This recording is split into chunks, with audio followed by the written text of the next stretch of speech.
Hello everyone. Last class में मैंने आप लोगों का एसी ब्रिज स्टार्ट किया हुआ था, राइट। अभी तक जो हमने पढ़ा हुआ है वो दो दो ब्रिज पढ़ा हुआ है, एक तो मैक्सवेल ब्रिज और दूसरा Maxwell inductance capacitance bridge, right. और ये दोनों जो ब्रिजेज हैं वो इंडक्टेंस मेजरमेंट के काम आता है, राइट। चलो, मैं पहले ना ऐसा करता हूँ, आपको जितने भी ब्रिजेज हैं जो इंडक्टेंस मेजरमेंट, जैसे इससे पहले वाले चैप्टर में मैंने रेसिस्टेंस मेजरमेंट के बारे में बताया था, राइट। तो रेसिस्टेंस मेजरमेंट के बारे में जो बताया था उसमें जितने भी ब्रिजेज यूज होते हैं, पहले मतलब कब के बारे में आप लोगों को आइडिया है कि कौन सा मीडियम रेसिस्टेंस को मेजर करता है, कौन सा हाई रेसिस्टेंस को और कौन सा लो रेसिस्टेंस को, राइट। उसी तरीके से इसमें भी जो है डिफरेंट डिफरेंट टाइप के ब्रिजेज यूज होते हैं और सबके अपनी अपनी प्रॉपर्टी है और सबके अपने अपने डिसएडवांटेजेस है, जिसके कारण हम लोग डिफरेंट डिफरेंट ब्रिज का यूज करते हैं। यहाँ से आपका एक मार्क का क्वेश्चन आ सकता है, मतलब जैसे वो या तो आपका ब्रिज का नाम दे देंगे और वो पूछ देंगे कि ये क्या मेजरमेंट करता है, या फिर ये बोल देंगे कि मतलब कि ऊपर में दे देंगे like which of the following is used to measure resistance या इंडक्टेंस या कैपेसिटेंस या फिर सेल्फ इंडक्टेंस, इस टाइप से। आपको हर एक ब्रिज के बारे में पता होना चाहिए, जैसा कि मैं हमेशा बोलता हूँ कि डिफरेंट जैसे जैसे सारा ब्रिज आप पढ़ोगे ना तो थोड़ा सा दिमाग कंफ्यूज करेगा कि कौन सा ब्रिज क्या मेजरमेंट करता है, ठीक है। तो अब मतलब अभी से मतलब इस पर्टिकुलर क्लास से अगले जितने भी क्लासेस तक ये ब्रिज वाला चैप्टर होगा, मैं हर एक क्लास में कोशिश करूंगा जितने भी ब्रिजेस हैं आपका जो इंडक्टेंस को मेजर करता है सबका नाम लिख दूं, ठीक है। तो चलो स्टार्ट करते हैं आज का चैप्टर। आज का क्लास सॉरी चैप्टर तो स्टार्ट हो चुका है। इंडक्टेंस मेजरमेंट, ठीक है, मेजरमेंट ऑफ इंडक्टेंस। तो inductance measurement of inductance,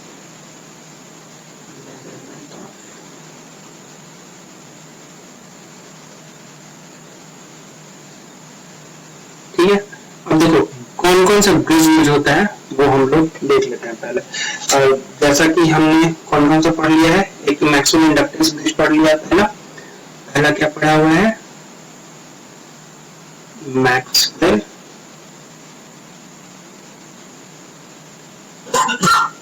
inductance bridge. दूसरा है आपका मैक्सवेल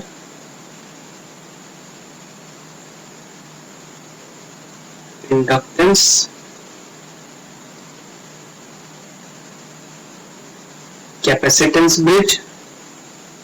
ये नाम आपको पता होना चाहिए सबका कि हाँ ये ब्रिज जो है आपका इंडक्टेंस को इंडक्टेंस मेजरमेंट करता है। यहाँ से आपका एक मार्क का ऑब्जेक्टिव क्वेश्चन आ सकता है। ये दोनों तो हम लोगों ने पढ़ लिया है, राइट। और आज मैं आप लोगों को बताने वाला हूँ हेज ब्रिज, ठीक है। जैसे जैसे बताता जाऊंगा ये आपको हर एक चैप्टर में, मतलब जैसे हर एक क्लास में ये नाम मैं लिखूंगा, एक क्लास में हेज ब्रिज। तो अभी आप लोगों को क्या क्या पता है कि ये इंडक्टेंस मेजरमेंट के लिए मैक्सवेल इंडक्टेंस ब्रिज पहला तो यूज होता है, दूसरा मैक्सवेल इंडक्टेंस कैपेसिटेंस ब्रिज और तीसरा आपका हेज ब्रिज। आज हम लोग देखेंगे इस हेज ब्रिज के बारे में। तो देखो सबकी वर्किंग प्रिंसिपल सेम ही है लगभग। चलो देखो बताता हूँ मैं आपको।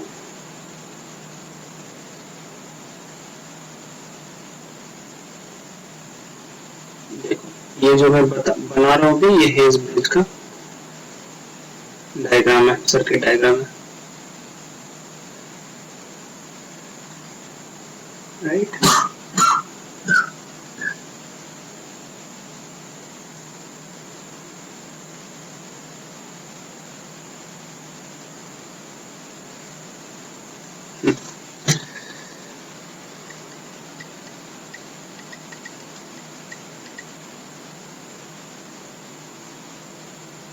ऊपर वाला मैं आपको मिटा देता हूँ,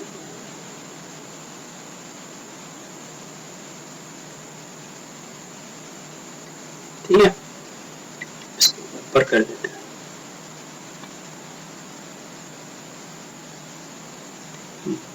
यहाँ पे लिख देता हूँ हेज ब्रिज,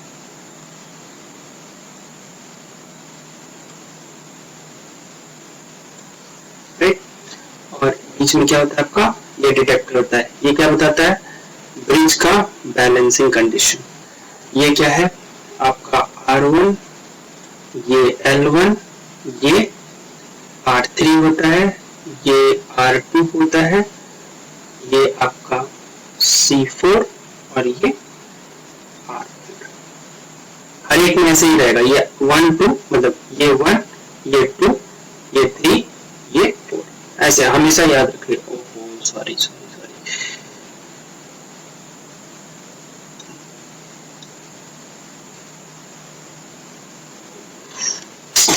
क्या हो रहा है आज।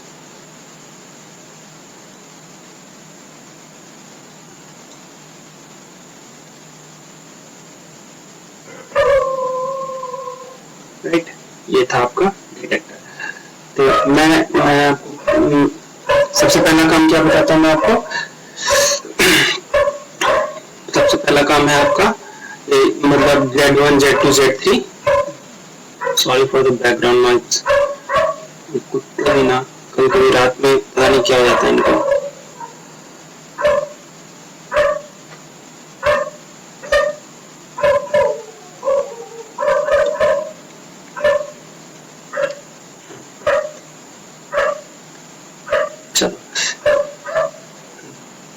सॉरी सॉरी, चलो देखो, सबसे पहला काम हम लोग क्या करते हैं, Z1 का वैल्यू निकालते हैं। तो Z1 का वैल्यू यहाँ पे क्या हो जाएगा, R1 plus J omega L1। फिर उसके बाद क्या निकालते हैं, Z2 का वैल्यू। तो Z2 का वैल्यू कितना है यहाँ पे, R2 as it is. Z3 आपका कितना है, Z3 आपका है R3, राइट। और Z4, Z4 का क्या वैल्यू है, Z4 का वैल्यू है आपका R4। ओहो मैंने यहाँ पे गलती किया हुआ, ये रेसिस्टेंस है और बनाया हुआ मैंने इंडक्टेंस, सॉरी। ठीक है, ये R4, Z4 कितना हो जाएगा R4। अब ये देखो C4 की जगह मैंने आप लोगों को क्या बताया हुआ है, क्या लिखने के लिए, 1/J ओमेगा C4। अब देखो यहाँ से एक चीज याद रखना, हमेशा कभी भी अगर आपका J रहेगा ना तो हम लोग कोशिश करेंगे क्या, इसको न्यूमरेटर में पहुंचा देने का।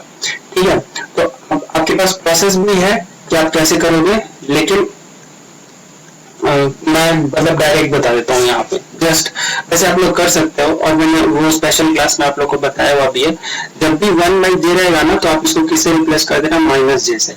और अगर किसी को पता करना है कैसे हुआ ये, तो आप वो स्पेशल क्लास एक जो लिया था उसका रिकॉर्डेड वर्जन आप लोग अभी देख लोगे। ठीक है, तो ये क्या हो जाएगा आपको यहाँ पे -J/ओमेगा/C4, राइट। फर्स्ट प्रोसेस तो यही था आपका हमेशा से। अब नेक्स्ट प्रोसेस आपका क्या है, ब्रिज बैलेंसिंग का। हम लोग क्या लिखते हैं, ब्रिज बैलेंसिंग इक्वेशन। उसमें क्या होता है, देखो उसका क्या होता है, इसका इम्पीडेंस और इसका इम्पीडेंस का मल्टीप्लीकेशन इक्वल हो जाएगा किसके, इसके इम्पीडेंस और इसके इम्पीडेंस का मल्टीप्लीकेशन के इक्वल। कहने का मतलब क्या है, Z1 into Z4 is equal to क्या हो जाएगा, Z2 इंटू Z3, राइट। तो अब देखो फिर से Z1 का क्या वैल्यू है यहाँ पे आपका, तो Z1 का वैल्यू है R1 plus J omega L1 into Z4 का क्या वैल्यू है R4 minus J by omega C4, right. Z2 value कितना है R2 और Z3 वैल्यू कितना है R3। क्लियर है। अब देखो इसका मल्टीप्लिकेशन करते हैं, तो R1 का मल्टीप्लिकेशन अगर हम इन दोनों से करेंगे तो हमारे पास क्या आ जाएगा, यहाँ पे देखो ये क्या हो जाएगा, R1 into R4, R1 into R4 हो जाएगा minus J R1 omega C4। ठीक है, अब इन दोनों को मल्टीप्लाई करोगे तो आपके पास क्या आ जाएगा, J ओमेगा L1 R4। अब देखो यहाँ पे प्लस है, यहाँ पे माइनस है, प्लस माइनस माइनस हो जाएगा। अब लेकिन फिर देखो यहाँ पे क्या है, J है और यहाँ पे भी J है, तो J इंटू J कितना, J स्क्वायर, और J स्क्वायर का वैल्यू कितना होता है -1। ये मैंने बता रखा है, देखो ध्यान से देख लो, J का वैल्यू कितना होता है, अंडर रूट ऑफ -1, ये याद रखना। हालांकि इसका कोई जरूरत नहीं पड़ेगा कहीं भी, अगर मैथमेटिक्स में है तो जरूरत पड़ भी जाए, लेकिन इसमें कहीं जरूरत नहीं पड़ेगा। लेकिन आप फिर भी याद रखो j equals to under root of -1 होता है, j स्क्वायर का वैल्यू कितना होता है, -1 होता है, 1 बाई j का वैल्यू कितना होता है, वही एज इट इज -j। ठीक है, ये जस्ट एक जनरल है, आपका सर्किट थ्योरी में या फिर मेजरमेंट के क्लास में कहीं कुछ यूज नहीं होने वाला है, बट हाँ मैथमेटिक्स है तो मैथमेटिक्स में आपका ये यूज हो सकता है। यहाँ पे मैंने जस्ट इसलिए लिख दिया ताकि आप लोग कंफ्यूज ना करो। देखो यहाँ पे अब हम लोगों ने कौन कौन सा कर लिया था, मैं एक बार फिर से रिपीट कर देता हूँ। R1 और R4 को मल्टीप्लाई करोगे तो आपका क्या आ जाएगा, R1 इंटू R4, R1 और इस पूरे को अगर आप मल्टीप्लाई करोगे तो क्या आ जाएगा, J into R1 omega C4 ये आएगा। अब J ओमेगा L1 और into R4, J omega L1 R4, तो देखो प्लस माइनस माइनस फिर J इंटू J कितना हो जाएगा, J स्क्वायर हो जाएगा ना,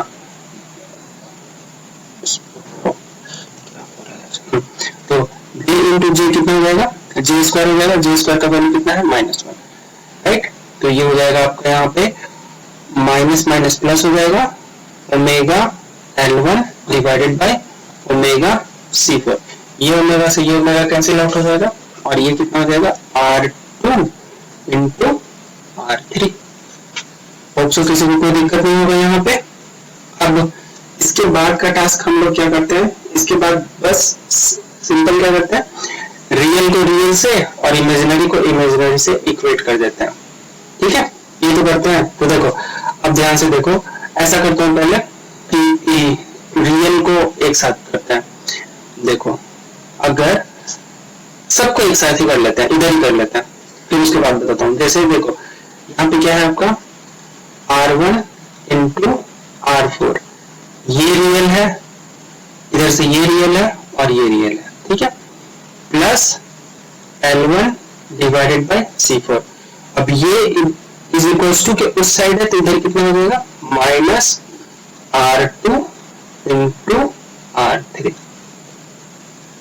कोई दिक्कत आई थिंक सो नहीं होगा। कुछ नहीं किया मैंने, जो रियल पार्ट है जैसे R1 R4 और ये इसको एक साथ कर लिया और इधर प्लस R2 R3 तो इधर आएगा तो माइनस हो जाएगा।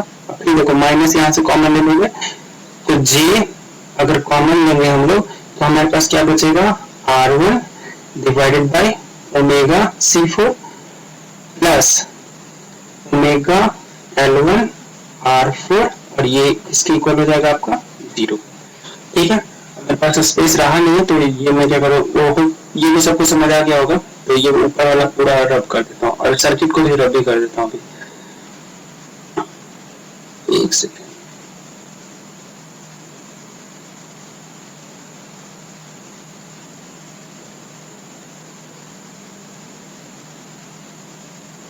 जस्ट अ सेकेंड, ठीक है।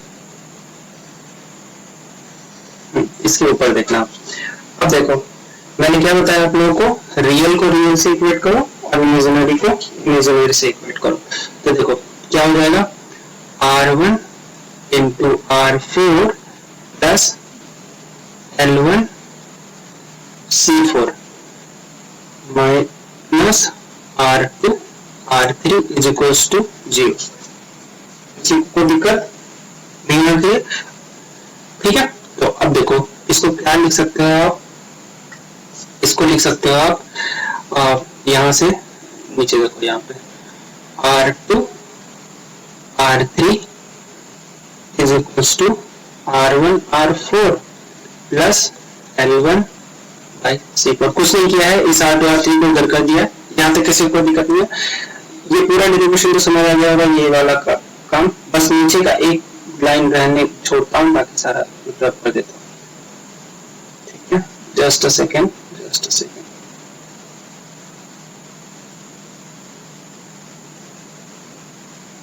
लैप भी अभी थोड़ा सा खराब हुआ पड़ा है मेरा, इसलिए आप लोगों को दिक्कत हो रहा है।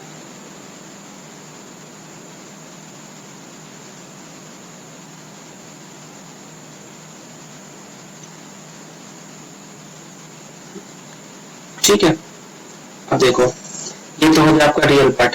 इमेजिनरी पार्ट में क्या हो जाएगा R1, यहाँ पे आई थिंक मैंने कुछ किया है गलती, यहाँ पे माइनस हो गई थी, यहाँ पे माइनस होगा शायद, शायद मैं कंफर्म नहीं, अभी तो मैंने मिटा दिया है। हाँ यहाँ पे माइनस ही होगा, अगर आप चेक करोगे ढंग से, एक बार चेक करना, मैंने कुछ गलती किया है, अभी दिख रहा है वो, ठीक है आप देख लेना। मतलब प्लस माइनस का ही एरर है, ज्यादा कुछ नहीं एरर है, ऐसा कुछ नहीं कि बहुत ह्यूज एरर है।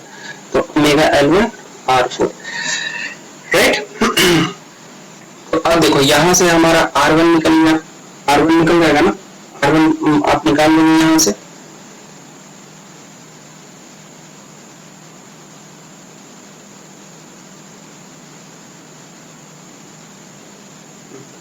यहाँ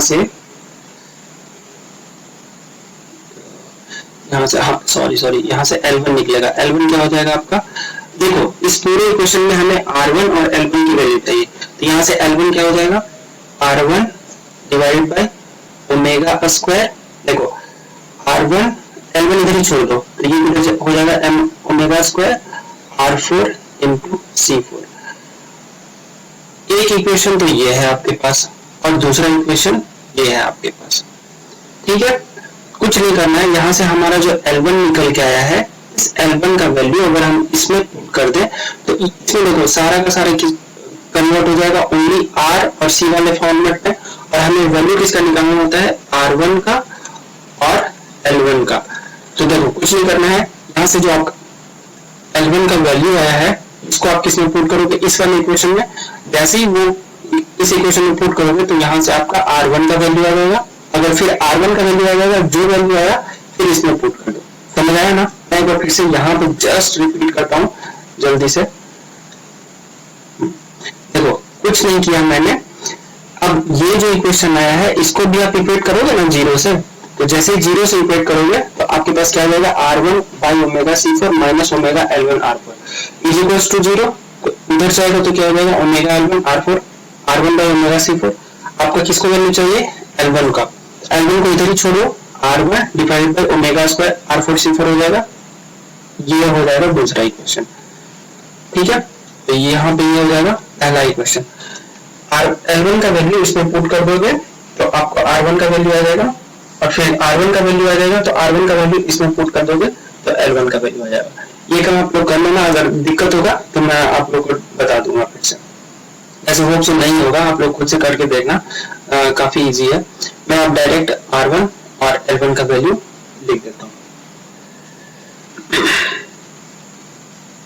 ठीक है। तो आपका R1 का जो वैल्यू आ जाएगा, R1 का वैल्यू हो जाएगा आपको omega square R2 R3 R4 C4 square,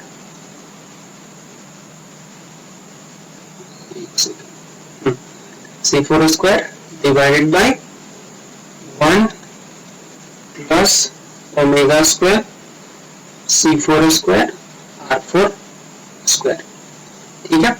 अगर आप लोग से नहीं बना तो मैं बताऊंगा ही, प्लस जब नोट्स दूंगा उसमें रहेगा ही रहेगा ये चीज। R1 का वैल्यू ये हो गया, और मैं आपको L1 का वैल्यू निकाल के दिखाता हूँ, जस्ट अ सेकेंड।